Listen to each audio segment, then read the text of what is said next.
ನಮಸ್ಕಾರ ಸ್ನೇಹಿತರೆ. ಪಾಕ್ ತಂಡವನ್ನ ಟಿ20 ವಿಶ್ವಕಪ್ನಲ್ಲಿ ಸೋಲಿಸಿ ಇತಿಹಾಸ ನಿರ್ಮಿಸಿತು ಟೀಂ ಇಂಡಿಯಾ.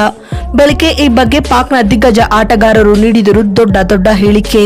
ಹಾಗಾದರೆ ಸುದ್ದಿಯ ಸಂಪೂರ್ಣ ಮಾಹಿತಿ ಏನು? ಅಷ್ಟಕ್ಕೂ ಪಾಕ್ ವಿರುದ್ಧ ಟೀಂ ಇಂಡಿಯಾ ಗೆದ್ದ ಬಳಿಕ ಪಾಕ್ನ ದಿಗ್ಗಜ ಹಾಗೂ ಮಾಜಿ ಆಟಗಾರರು ಹೇಳಿದ್ದೇನು ಗೊತ್ತಾ? ಹೀಗೆ ಇದರೆಲ್ಲದರ ಬಗ್ಗೆ ಇವತ್ತಿನ ಈ ಒಂದು ವಿಡಿಯೋದಲ್ಲಿ ತಿಳಿಸ್ಕೊಡ್ತಾ ಹೋಗ್ತೀನಿ. ಆದ್ದರಿಂದ ದಯವಿಟ್ಟು ಈ ವಿಡಿಯೋವನ್ನ ಕೊನೆವರೆಗೂ ನೋಡಿ. ಆದರೆ ಅದಕ್ಕಿಂತಲೂ ಮುನ್ನ ನೀವು ಕೂಡ ಟೀಂ ಇಂಡಿಯಾದ ಅಭಿಮಾನಿಗಳಾಗಿ ಈ ವಿಡಿಯೋವನ್ನ ನೋಡುತ್ತಿದ್ದರೆ ತಪ್ಪದೇ ಈ ಕೂಡಲೇ ಈ ವಿಡಿಯೋಗೊಂದು ಲೈಕ್ ಮಾಡಿ. ಹೌದು ಸ್ನೇಹಿತರೆ, ಐಸಿಸಿ ಮಹಿಳಾ ಟಿ20 ವಿಶ್ವಕಪ್ನಲ್ಲಿ ಇಂದು ದುಬೈನ ಅಂತಾರಾಷ್ಟ್ರೀಯ ಕ್ರೀಡಾಂಗಣದಲ್ಲಿ ನಡೆದ ಭಾರತ ಮತ್ತು ಪಾಕ್ ನಡುವಿನ ಟಿ20 ವಿಶ್ವಕಪ್ನ ಹೈ ವೋಲ್ಟೇಜ್ ಕದನದಲ್ಲಿ ಟೀಂ ಇಂಡಿಯಾವು ಪಾಕ್ ವಿರುದ್ಧ 6 ವಿಕೆಟ್ಗಳ ಭರ್ಜರಿ ಜಯ ಸಾಧಿಸಿದೆ. ಇದರೊಂದಿಗೆ ಟಿ20 ವಿಶ್ವಕಪ್ನಲ್ಲಿ ಗೆಲುವಿನ ಖಾತೆ ತೆರೆದಿದೆ ಸ್ನೇಹಿತರೆ.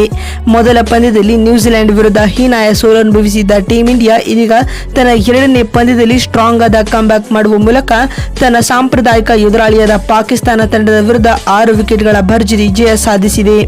ಈ ಒಂದು ಪಂದ್ಯದಲ್ಲಿ ಟಾಸ್ ಗೆದ್ದು ಮೊದಲು ಬ್ಯಾಟಿಂಗ್ ಮಾಡಿದ ಪಾಕಿಸ್ತಾನ ತಂಡ ಭಾರತದ ಬೌಲರ್ಗಳ ಸಾಂಘಿಕ ದಾಳಿಗೆ ತತ್ತರಿಸಿ ಕೇವಲ 105 ರನ್ ಗಳಿಸಲಷ್ಟೇ ಶಕ್ತವಾಯಿತು.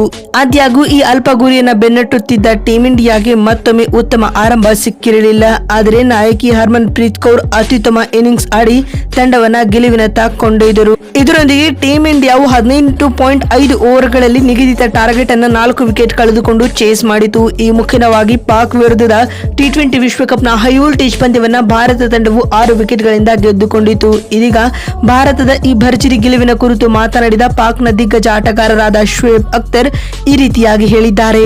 ಟೀಂ ಇಂಡಿಯಾ ಟಿ20 ವಿಶ್ವಕಪ್ನಲ್ಲಿ ತನ್ನ ಮೊದಲ ಜಯ ಸಾಧಿಸಿದೆ ಮತ್ತು ಭಾರತ ತಂಡವು ಪಾಕ್ ವಿರುದ್ಧ ಮತ್ತೊಮ್ಮೆ ಜಯ ಬೈರಿ ಬಾರಿಸಿದೆ. ಪುರುಷರ ತಂಡವಷ್ಟೇ ಪಾಕಿಸ್ತಾನವನ್ನ ಸೋಲಿಸಲು ಸಾಧ್ಯವಾಗುತ್ತಿತ್ತು, ಆದರೆ ಇದೀಗ ಮಹಿಳೆಯರ ತಂಡವು ಕೂಡ ಪಾಕ್ ತಂಡವನ್ನ ಸೋಲಿಸುತ್ತಿದ್ದಾರೆ ಎಂದು ಶೋಯಬ್ ಅಖ್ತರ್ ಹೇಳಿದ್ದಾರೆ. ಮತ್ತು ಮಾತು ಮುಂದುವರಿಸಿದ ಅವರು, ಟೀಂ ಇಂಡಿಯಾ ತಂಡದ ಪರ ಇಂದು ಸ್ಮೃತಿ ಮಂದಾನ ಹಾಗೂ ಹರ್ಮನ್ ಪ್ರೀತ್ ಕೌರ್ ಅವರು ಉತ್ತಮವಾದ ಆಟವನ್ನ ಆಡಿದ್ದಾರೆ. ಅಲ್ಲದೆ ಜೆಮಿಮಾ ರೋಡ್ರಿಗೋಸ್ ಕೂಡ ಬ್ಯಾಟಿಂಗ್ ನಲ್ಲಿ ಹೊಡಿಬಿಡಿ ಆಟವನ್ನ ಆಡಿದ್ದಾರೆ ಎಂದು ಶೋಯಬ್ ಅಖ್ತರ್ ಹೇಳಿದ್ದಾರೆ. ಇದಾದ ಬಳಿಕ ಮಾತನಾಡಿದ ಪಾಕ್ನ ಇನ್ನೋರ್ವ ದಿಗ್ಗಜ ಆಟಗಾರರಾದ ವಾಸಿಂ ಅಕ್ರಮ್ ಈ ರೀತಿಯಾಗಿ ಹೇಳಿದ್ದಾರೆ. ನಮ್ಮ ಪಾಕ್ ತಂಡದ ಮಹಿಳೆಯರು ಇಂದಿನ ಪಂದ್ಯದಲ್ಲಿ ಕಳಪೆ ಆಟವನ್ನು ಆಡುವ ಮೂಲಕ ಟೀಂ ಇಂಡಿಯಾಗೆ ಶರಣಾಗಿದ್ದಾರೆ. ನಮ್ಮ ತಂಡವು ಇಂದಿನ ಪಂದ್ಯದಲ್ಲಿ ಬ್ಯಾಟಿಂಗ್ ಹಾಗೂ ಬೌಲಿಂಗ್ ಹೀಗೆ 2 ವಿಭಾಗಗಳಲ್ಲಿ ಫ್ಲಾಪ್ ಆಗುವ ಮೂಲಕ ಟೀಂ ಇಂಡಿಯಾ ವಿರುದ್ಧ ಹೀನಾಯ ಸೋಲನುಭವಿಸಿದೆ ಎಂದು ವಾಸಿಂ ಅಕ್ರಮ್ ಹೇಳಿದ್ದಾರೆ.